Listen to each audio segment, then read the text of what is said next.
నమస్తే, welcome to Suman TV. నేను మీ anchor Usha. ఇవాళ నాతో పాటు యోగా థెరపిస్ట్ లావణ్య గారు ఉన్నారు. చాలా మంది ప్రీవియస్ వీడియోస్ చూసిన వాళ్ళందరూ కూడా మమ్మల్ని అడిగింది ఏంటంటే స్నాక్ రెసిపీ కావాలి, ఇంట్రడ్యూస్ చేయగలరా ఏదైనా. మనం చాలా మంది కామెంట్స్ రూపంలో అడగడం జరిగింది. ఇవాళ మనకి ఒక స్నాక్ రెసిపీని ఇంట్రడ్యూస్ చేయబోతున్నారు లావణ్య గారు.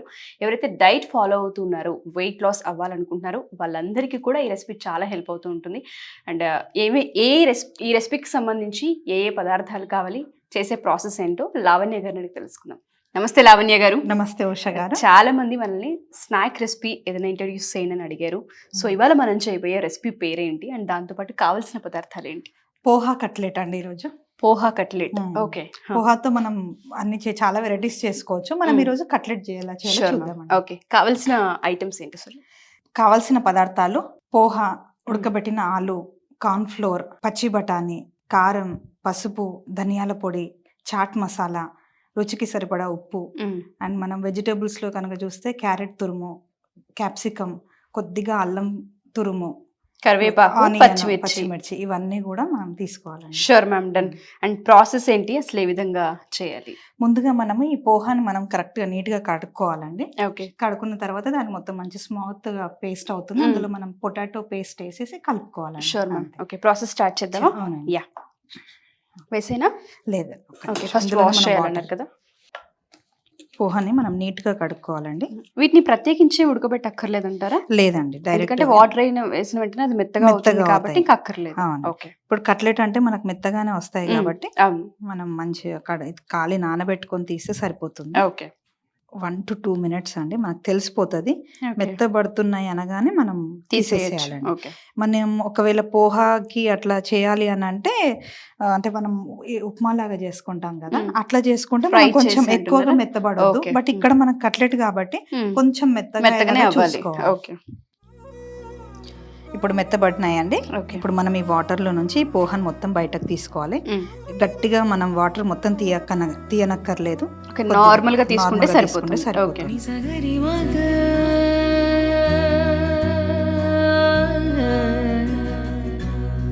మనం ఈ పోహాన్ మొత్తం వాటర్ లో నుంచి తీసేసుకున్నాం. చూడండి, ఇలా మెత్తగా ఉండాలి కొంచెము. ఓకే. ఇప్పుడు మనం ఉడకబెట్టుకున్న ఆలుగడ్డ ఉంటుంది కదా, ఇది వేసుకోవాలి, ముక్కలు వేసేసుకోవాలి.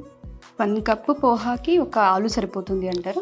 1 కప్, 1.5. చిన్నగా అయితేనేమో 2 పడతాయి. ఒక పెద్ద ఆలు అయితే ఒకటి సరిపోతుంది. ఓకే.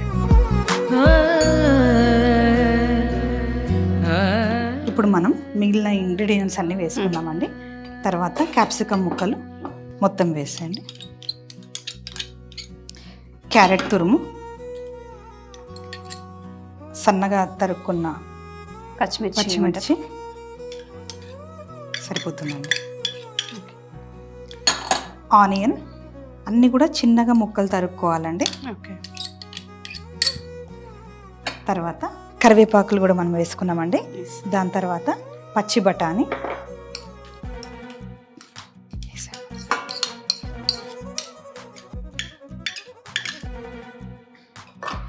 పసుపు చిటికెడు,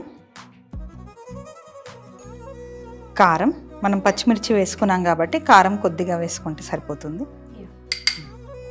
తర్వాత చాట్ మసాలా 1 teaspoon. ఆ ఫ్లేవర్ రావడానికి, కట్లెట్ ఫ్లేవర్ రావడానికి చాట్ మసాలా. దాని తర్వాత ధనియా పౌడర్ 1 teaspoon. రుచికి సరిపడా ఉప్పు. ఎస్. సో ఇప్పుడు ఇవన్నీ ఇలా వేసుకున్న తర్వాత ఓవరాల్ గా మిక్స్ చేసుకోవాలండి. ఎవరైతే పిల్లలు చాట్ కావాలంటూ ఉంటారో, పెద్దవాళ్ళకి క్రేవింగ్ ఉంటూ ఉంటుందో, బయట పానీపూరి బండి చూసిన వెంటనే గుర్తొచ్చేది చాట్ మసాలా. ఎప్పుడెప్పుడు తిందామా అని ఉంటుంది. ఆ ఫ్లేవరే వాళ్ళని అక్కడి వరకు తెప్పిస్తూ ఉంటుంది. అవును.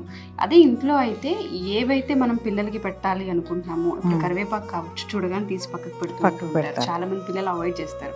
అండ్ మనం అల్లం కూడా వేసాము, చాలా మంచిది.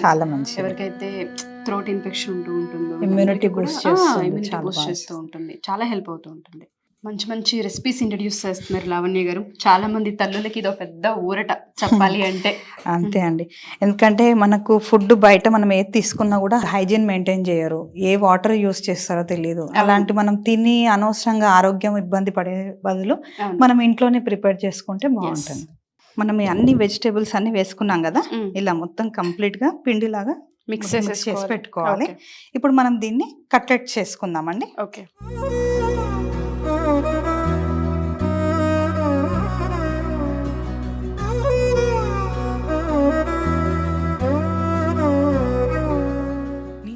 ఇలా అండి కట్లెట్స్ చేసి పెట్టుకోవాలి. ఓకే.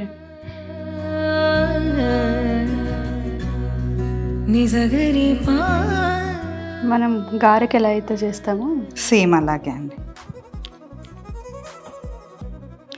ఇంకా దీన్ని ఎన్నో విధాలు చేసుకోవచ్చు. బ్రెడ్ గ్రామ్స్ యూస్ చేసుకొని కూడా క్రిస్పీగా కావాలంటే ఓకే. అలా కూడా చేసుకోవచ్చు. మ్మ్. కట్లెట్స్ అన్ని రెడీ ఉన్నాయండి. మ్మ్. ఇప్పుడు మనం స్టవ్ ఆన్ చేసుకోవాలి. ఓకే. స్టవ్ ఆన్ చేసుకొని ప్యాన్ పెట్టుకోవాలి. పాన్ అయితే హీట్ ఎక్కినట్టుంది మ్యామ్. ఆయిల్ తీసుకుందామా? అవునండి, ఫ్రీడమ్ రైస్ బ్రాన్ ఆయిల్ తీసుకుందాము. Okay. Freedom rice bran oil అంటే యూజెస్ ఏంటి హెల్త్ వైజ్గా మనం చూసుకుంటే?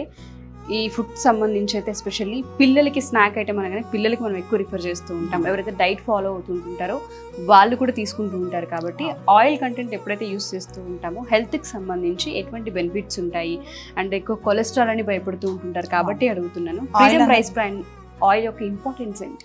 ఆయిల్ అనగానే అందరూ భయపడతారండి, ఎందుకంటే కొలెస్ట్రాల్ ఎక్కువ ఉంటుంది అని, మళ్ళీ బ్లడ్ ప్రెషర్ ఇవన్నీ అని.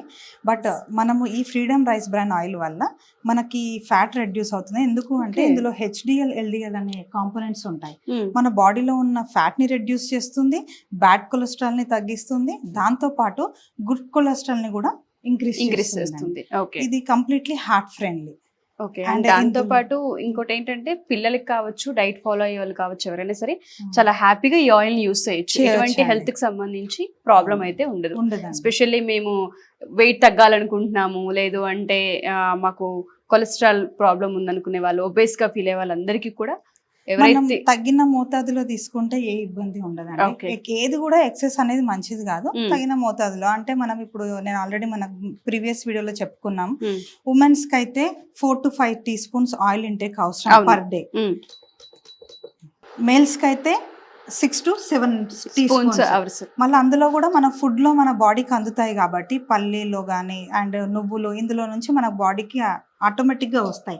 దాంట్లో మనం చెక్ చేసుకొని మనం డైలీ ప్రిఫర్ ఎంత కావాలో అంత తీసుకుంటే సరిపోతుంది. పాన్ హీట్ ఎక్కిందండి. ఇప్పుడు మనం ఈ ఆయిల్ తీసుకుందాం. ఓకే. కట్లెట్స్ కి కూడా ఎక్కువ అవసరం ఉండదండి, తక్కువే ఆయిల్.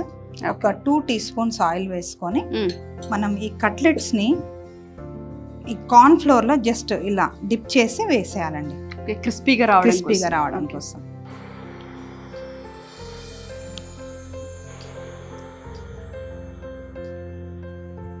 పాన్ లో ఇవన్నీ పెట్టుకున్న తర్వాత మంచిగా ఫ్రై అవనివ్వాలి.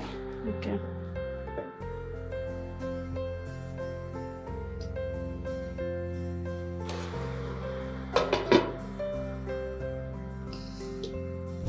చూద్దామండి ఒకసారి కట్లెట్ కుక్ అయ్యాయా? కుక్ అయిపోయాయండి. దీన్ని మనం తిప్పి వేసుకుందాం. అవసరమైతే ఇంకొక teaspoon ఆయిల్ మనం వేసుకోవచ్చు అండి.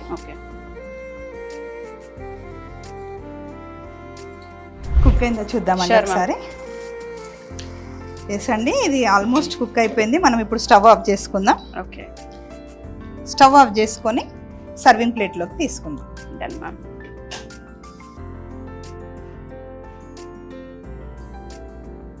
పోహా కట్లెట్ అండి రెడీ. ఓకే. టేస్ట్ చూడండి. Sure ma'am. క్రిస్పీగా ఉంది, చాలా బాగుంది. ఉప్పు, కొంచెం కారం, తగిన మోతాదులో వేసారు. చాట్ మసాలా ఇవన్నీ వేయడం వల్ల మనకి ఆ టేస్ట్. ఇంకోటి ఏంటంటే ఇందులో ఆనియన్ కూడా బాగా ఫ్రై అయింది యాక్చువల్గా చెప్పాలంటే. దానివల్ల తినేటప్పుడు నోటికి బాగా అనిపిస్తుంది. అండ్ రెగ్యులర్గా మనం చెప్పుకునే ప్యాటర్న్లోనే చాలామంది క్యారెట్ మేము తీసుకోలేము, క్యాప్సికమ్ మాకు అలవాట్లేదు, మేము పచ్చి బఠానీ తినలేము, ఉడకబెట్టినా మా వల్ల కాదు అని చెప్తూ ఉంటుంటారు. బట్ హెల్త్ వైజ్గా మనం చూసుకుంటే ఇవి చాలా బెనిఫిట్స్ ఉంటూ ఉంటాయి. కాబట్టి సో ఎవరైనా సరే డైట్ ఫాలో అవుతున్నాం లేదా వెయిట్ తగ్గాలనుకుంటున్నాము, లేదు అంటే కొన్ని ఆహార పదార్థాలు మా పిల్లలకి ఇవ్వాలనుకుంటున్నాం కానీ తినట్లేదు, అది క్యారెట్ కావచ్చు, లేదంటే ఇంకా ఇతర ఆహార పదార్థాలు ఏదైనా కావచ్చు. ఎస్పెషల్లీ వెజిటేబుల్స్కి సంబంధించి పిల్లలు అయితే మారం చేస్తూ ఉంటారు అండ్ వేరే పక్కన పెడుతూ ఉంటారు. వాళ్ళందరికీ కూడా స్నాక్ రెసిపీ ఏదైతే ఉందో కట్లెట్ ప్రతి ఒక్కరు ఇష్టపడే ఒక స్నాక్ ఐటమ్ అని చెప్పుకోవచ్చు. మీరు ఇంట్లో ఈజీగా అండ్ దాంతోపాటు 10 నిమిషాలు మన ఇంట్లో ఉన్న ఐటమ్స్తోనే రెడీ చేసుకునే ఒక మంచి రెసిపీ ఇది. సో దీనికి సంబంధించి డీటెయిల్స్ కావాలి అనుకున్నా, లేదా ఎవరైనా వెయిట్ లాస్ అవ్వాలి అనుకున్నా, యోగాకి సంబంధించి క్లాసెస్ తీసుకోవాలి అనుకున్నా, మీరు కనుక కింద స్క్రోల్ అవుతున్న కాంటాక్ట్ నెంబర్ని కాంటాక్ట్ చేస్తే లావణ్య గారి టీం మీకు పూర్తి వివరాలు అందిస్తారు. Thank you ma'am, thank you so much. Thanks అండి.